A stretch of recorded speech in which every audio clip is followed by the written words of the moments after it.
My name is Pooja. Welcome to this week's episode of Around the World. In today's episode, we will talk about Russia-Turkey relations and NATO equation.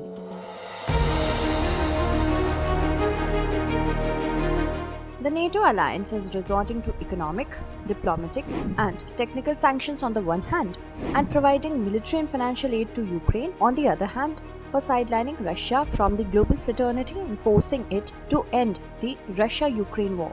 In the meantime, Turkey, a member of NATO, seems to be supporting Russia in bypassing the sanctions imposed on it. Recently, Turkish President Recep Tayyip Erdogan visited the Russian coastal city of Sochi to meet Russian President Vladimir Putin. During this visit, he held bilateral talks with the Russian President Putin, in which special focus was laid on transport, agriculture, industry, and finance. Later, the details of these talks were also made public. However, some issues discussed during the talks held between these two leaders were not made public. For this reason, global experts are terming this meeting a secret talk. And they are right, as the leaders of the two countries have met twice within 2 weeks, and that too at a time when NATO members, who are also Turkey's military and security ally, are leaving no stone unturned to isolate Russia.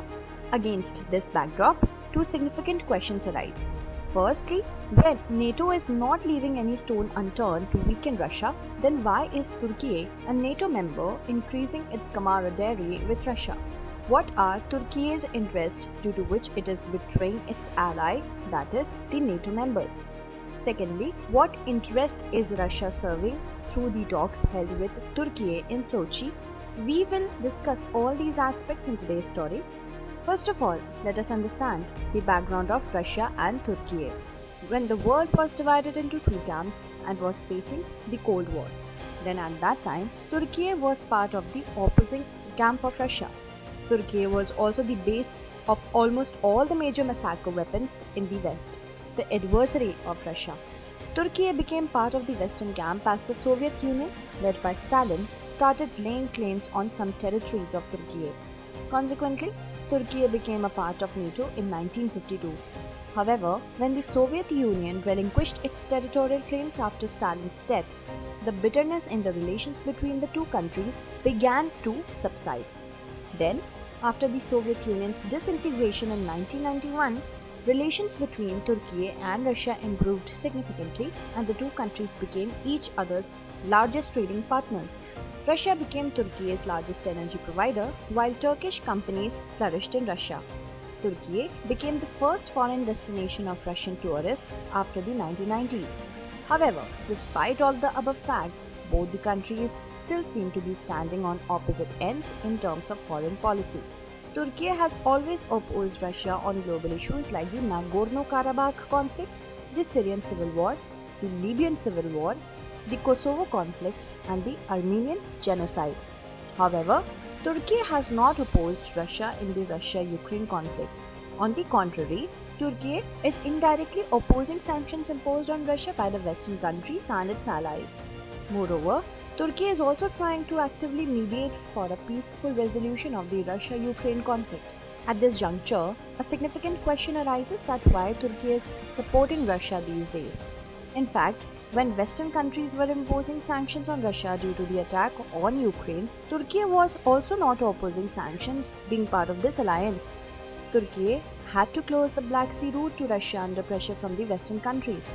However, Russia retaliated by cutting off the influx of tourists to Turkey and imposing restrictions on the import of agricultural products from Turkey. As a result, Turkey began to oppose the sanctions imposed on Russia to save its crippled economy. Since Turkey's economy is in tatters these days and trade with Russia in aiding Turkey to overcome its major economic woes, therefore, Turkey is compelled to support Russia these days due to the crippled economy. As we had already informed you that Russia is Turkey's biggest source of energy. Hence, Turkey does not want to jeopardize its energy security by confronting Russia.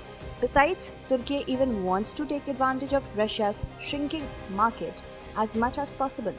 Turkey has realized that after the closure of the European market for Russia, Russia will now have to look for markets in Africa and Asia.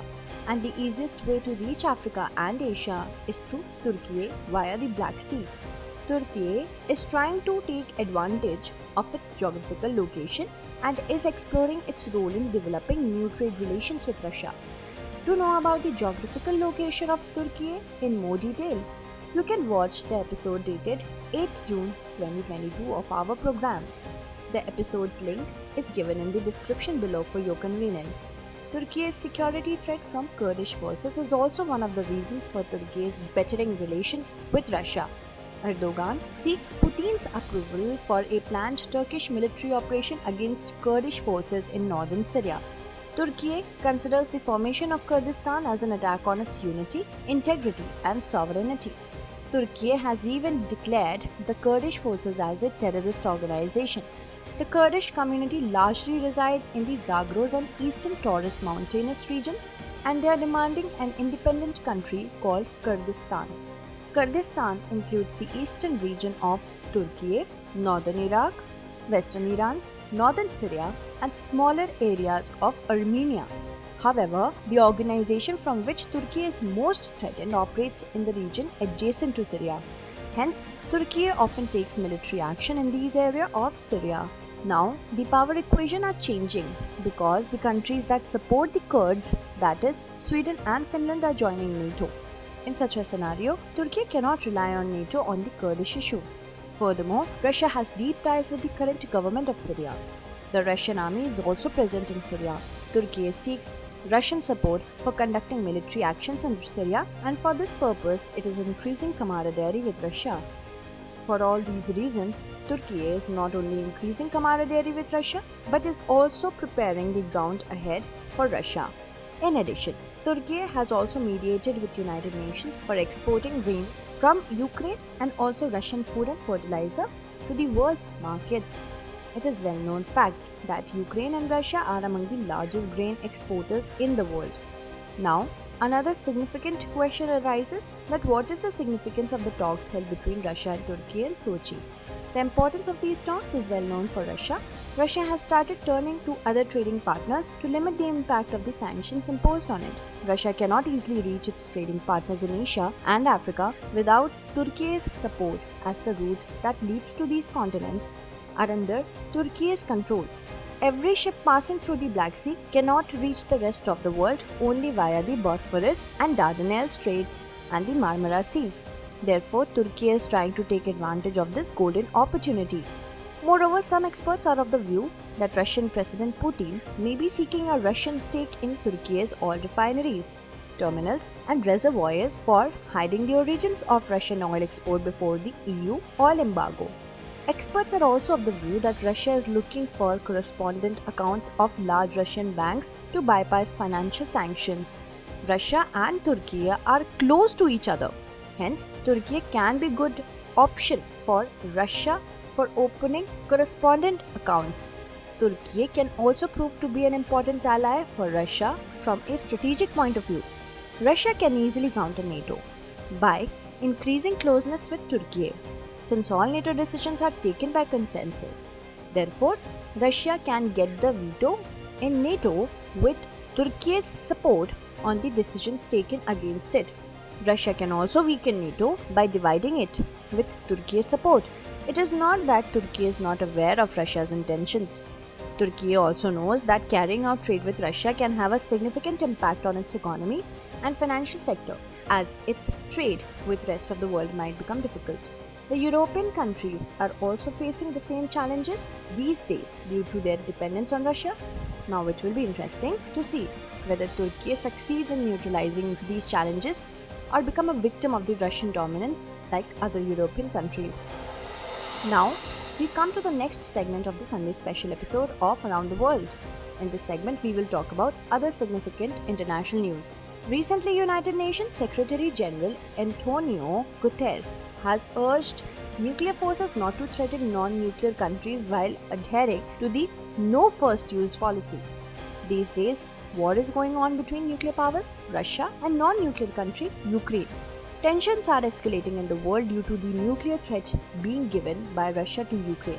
Consequently, the nuclear arms race has started again. In such a scenario, the recent appeal of the UN Secretary General is pointing towards these concerns. A ceasefire has been announced between the Israeli army and the Palestinian fighters of the Gaza Strip, amid the conflict which has been going on for 3 days. More than 40 Palestinians died in this conflict that started over Islamic Jihad. A conflict has been going on between Palestine and Israel for decades over territorial possession. There are 2 territories of Palestine bordering Israel, namely West Bank and Gaza Strip. The de facto government of Palestine rules on the West Bank, while the Gaza Strip is being ruled by a terrorist group called the Hamas. The current conflict is going on between the Hamas fighters and the Israeli army.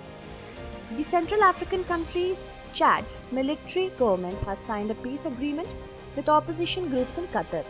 About 40 groups have been part of the National Reconciliation and Peace Agreement. But the main rebel groups in Chad, that is, the Front for Change and Concord, refuse to participate in this peace agreement. Under this agreement, negotiations will start from 20th August 2022 to decide the mechanism for the presidential elections. In last year's uprising, military chief Mohammed Idris Deby Itno seized power in Chad. Since then, Chad is being ruled by a junta. According to the news agency Al Jazeera, tensions have escalated again between Armenia and Azerbaijan. Both the countries have been fighting for the disputed site Nagorno-Karabakh for decades, but the countries have also been embroiled in war. Therefore, tensions prevail between both the countries. Recently, tensions have escalated after the 2 Karabakhi and an Azerbaijani soldier died in a district under the supervision of Russian peacekeepers. Both sides are accusing each other of violating the 2020 ceasefire. Let us now look at our question. Evaluate the deepening relations between Russia and Turkey amid the Russia-Ukraine war.